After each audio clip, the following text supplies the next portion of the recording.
That's one of the problems with taping something at home. All of a sudden, the dog saw someone back on the walking trail behind our house, and she started to go nuts. So I was talking about a hollow phrase and an infant going, go bye-bye. What the infant could be saying is, take me with you. Or the infant might be saying, give me a hug before you go. You're going bye-bye. So after a while, you get to know what the infant is trying to talk about, what the 18-month is trying to talk about, and you can communicate that way. If we continue to move on then, as children age, by the time that they're about 2 years old, 2 to 3 years old, they're in the two-word stage. They're beginning to form sentences at that point. And then by the time they're 3 and beyond, now they're really forming sentences. But one of the things that seems to happen, in addition to forming these sentences, is that children will engage in what's known as overregulation, where they'll add letters, they'll change syllables around. For the longest time, our grandson would ask if he was cold, would ask for a blanket, or he liked to drink lemonade. Yeah, you just saw Penny going back behind me. She's a big dog. Come here, Pen. Okay, good girl, good girl. See, here's her head. Okay. By the time the child is age 4, they can take turns in conversations. And by the time the child is age 6, the vocabulary of a child age 6 is approximately 10,000 words. Actually, like us, our vocabulary is somewhere around 100,000 words or more. So it just kind of gives you an idea of how children are coming along with that. Now, moving into intelligence. This is what I have on intelligence here. The highlighted portion is also a video link. It takes you out to Crash Course in Psychology and talking about intelligence. Intelligence is our ability to learn from our experiences, to solve problems, and use our knowledge to adapt to new situations. Now, Spearman thought there was kind of like an underlying intelligence, a G factor or a G. And so what he said was people might be good in certain areas, but if someone's good in one area, most likely they're going to perform better in other areas as well, that there's kind of like this underlying factors.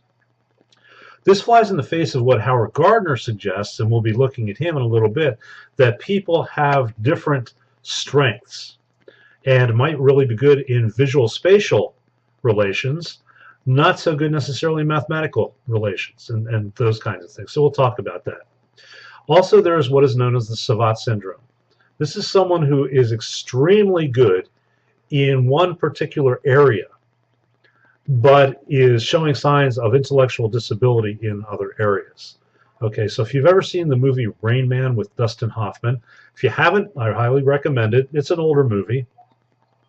But in this movie, what happens is Rain Man, who's played by Dustin Hoffman, has an uncanny ability with mathematical computations and with numbers.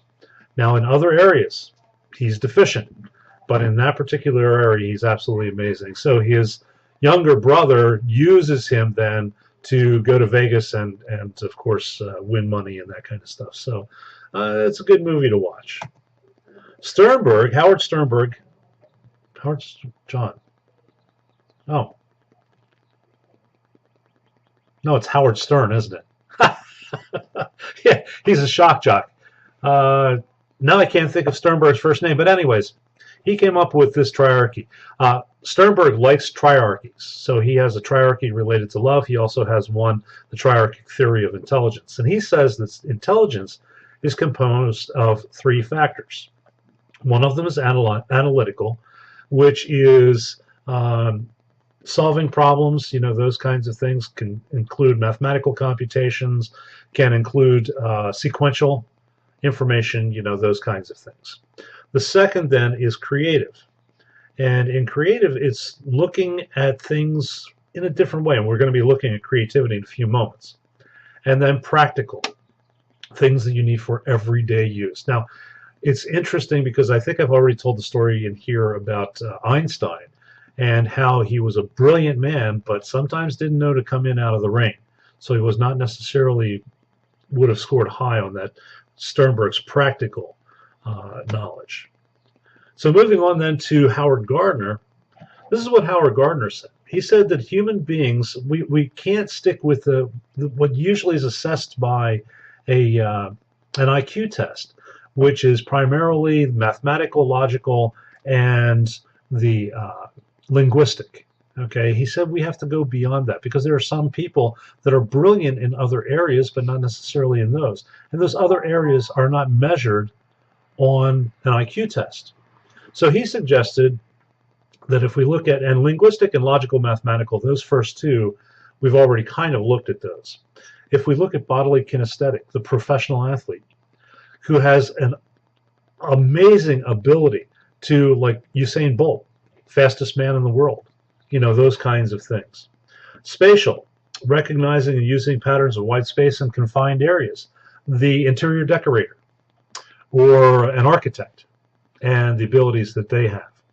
Interpersonal, understanding other people's emotions, understanding relationships, or intrapersonal is understanding oneself. I know some people are really good at understanding other people's emotions, but when it comes to understanding what's going on inside of them, forget it. You know, they really don't have a clue. Now, those 7 that are in regular print, those 7 were the original 7 multiple intelligences that Howard Gardner had come up with. Since then, he has added an 8th, which is the naturalist. The naturalist can recognize, categorize, and draw upon certain features of the environment. So someone who is in environmental sciences, or someone who is a landscaper and really understands how plants work together and what goes into landscaping. Those would be examples of naturalists. The last 3 are under consideration. This is the existential, the spiritual, and the moral. Existential, ultimate issues of life. Okay, what is the meaning of life? Spiritual and religious matters, that makes sense. And then moral, what are the rules that govern the sanctity of life? Okay, so, and there's if you take, I think it's, I think I go over this again in human development when it comes to adolescent psychology. And in that class, I show some videos and that sort of thing of Howard Gardner as well. Some really interesting concepts that he has. It really redefines how we look at education. Now, moving on to the next slide, then, creativity is our ability to produce novel and valuable ideas. And there are 5 components. First of all, in order to be creative in a medium, you have to know a lot about that medium. You have to have some expertise in that area, or expertise in a lot of different areas, so that you can kind of pull things together in ways that you never really were able to do before, or other people haven't thought about. And so there comes the imaginative thinking skills. So not only do you need to know about a lot of different things, but then unique ways, like you see a hammer laying there. Instead of just looking at it as a thing to hit nails with, are there other unique and new ways that you might be able to use a hammer? And in order to also to be able to do that, you have to take risks. You can't always necessarily depend on what other people are going to think of you. Sometimes you have to really get outside of the box. So it takes a venturesome personality. And if you're looking for other people to motivate you to do things, that really does not, that seems to thwart creativity rather than inspire creativity. Creativity needs to come from inside of the person. So for example, writing a paper. Did you ever notice when someone is putting pressure on you, deadlines, those kinds of things, all of a sudden creativity can be stymied. And what will wind up happening is you're just, you have writer's block.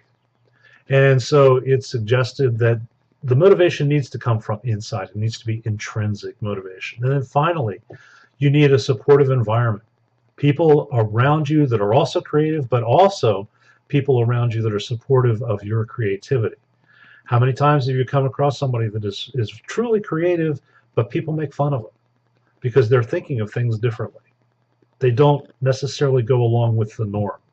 And so you need an environment that is really going to inspire that. Next is emotional intelligence.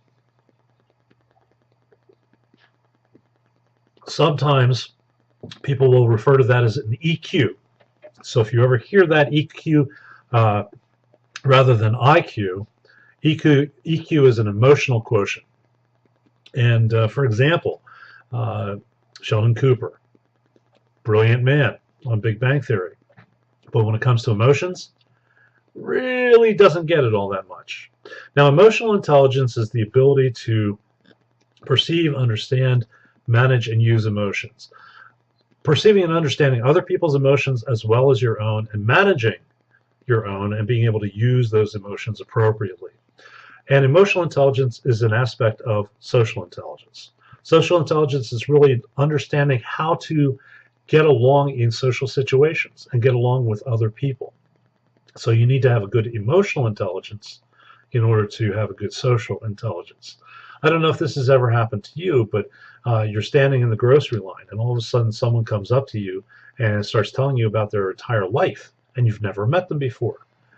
You may think that that person is a bit lacking in, at the very least, the social graces, but perhaps social intelligence as well, with not understanding that you need to establish a relationship first before you begin divulging very sensitive personal information.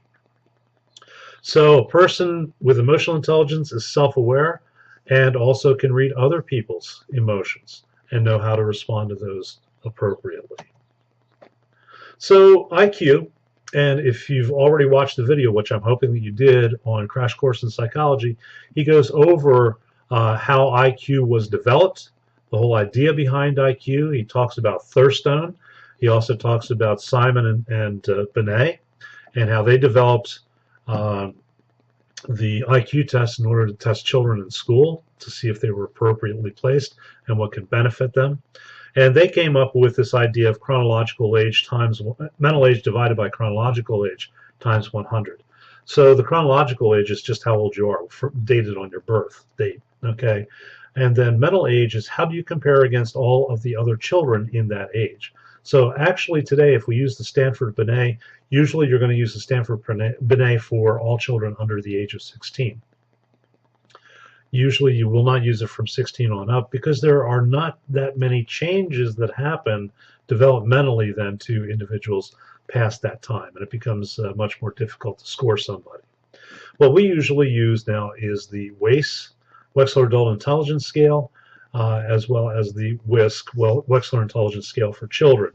Okay, Thurstone came up with this idea of primary mental abilities, and you can see there with the listing, the verbal meaning, word fluency, etc. Those are all of the things that are tested on a regular IQ test. So when we're looking at test construction on the next slide, tests are constructed in a very specific way. They need to measure what they're supposed to measure. And if they can measure what they're supposed to measure, that means validity. So if you give someone an IQ test and it doesn't measure their IQ, it's not a valid test. It's kind of like you wouldn't use a meat thermometer to check and see what the temperature is outside. You're not using a valid instrument. All right? So what they'll do is they'll take a new test and they'll compare it with a whole bunch of other tests and compare it to see does it have what's known as consistency. If you give the test over and over and over again, it's going to yield what are known as reliable results. So this is the reliability, consistent results. And when you compare it against other tests and you use it over an extended period of time, that's known as the standardization process. So if you look at the curve that's there on that page, it's known as the bell-shaped or normal curve. What's really cool about the IQ test, we're talking about the WAIS-4, which is a Wechsler Adult Intelligence Scale. IQ, the mean, that little X with the bar over top of it means mean. That's the average of all of the tests, and it comes out to be 100. So this is one of those rare kinds of tests. And then if you look at it, one standard deviation goes from 85 to 115. 68% of the population will fall between those scores. And another from between 70 and 130. Okay, that accounts for 95% of the population. Then when you get beyond 130 and 70, now we're getting into literally, let's see, that's another, we'll say 5%. We'll round it off instead of 99.7. We'll round it off to just about 5%. So that's 2.5% on the top end, 2.5% on the bottom end. So 2.5% of the population this is in the United States for this, will fall above 130, 2.5 below 70. And if we're looking at intelligence scales, below 70 then is what is known as intellectual disability. So there's mild, moderate, severe, profound. And depending on how much the intellectual disability is, then how the person might be able to function. So some of the pros and cons of testing. I mean, if you don't test somebody, then you might not be able to tell what would be a good treatment plan for, let's say, someone with a disability, a learning disability, okay? By the way, does it reflect future performance? If you're looking at an aptitude test is to predict future ability. What is their aptitude? What can they do? So if you take a scholastic aptitude test, the SATs, or if you're going into grad school, the GREs, that's supposed to be able to determine or give you an idea of what the person can do. If you're looking at an IQ test, or right now my grandkids are going through the PSSAs, that is to assess what they've done, what have they learned. So that is looking at what has been in the past, okay? So that's known as an achievement test. The PSSAs are achievement tests. A stereotype threat is a self-confirming concern that one will be evaluated based on a negative stereotype. A fear that basically, because I am of a certain race or nationality, I will be stereotyped along those lines. Just an idea. Labeling. Now, this is another one of those where once you receive a label, then goodness gracious, that's what carries with you throughout the remainder of your high school education. Diagnosis and treatment, I've already talked about that. Appropriate placement. Well, actually, I didn't talk about diagnosis and treatment, but that's also very important. Sometimes children will live down to someone's expectations. I've been diagnosed with, I have ADHD, so, you know, I can't do this. You know, I have learning disabilities, so I can't read this. It's not really true. Okay, however, some people will use that kind of as an excuse. And the last is certainly a bias. So there you have it, folks. Hopefully, like I said, you can read this or play this over and over again. I know there's a break, so right now there's 2 videos. I'm going to try to splice these into one so that you don't have to go into 2 separate accounts, okay? So have a great one, have a great weekend, and I will see you all on Tuesday. All right, take care.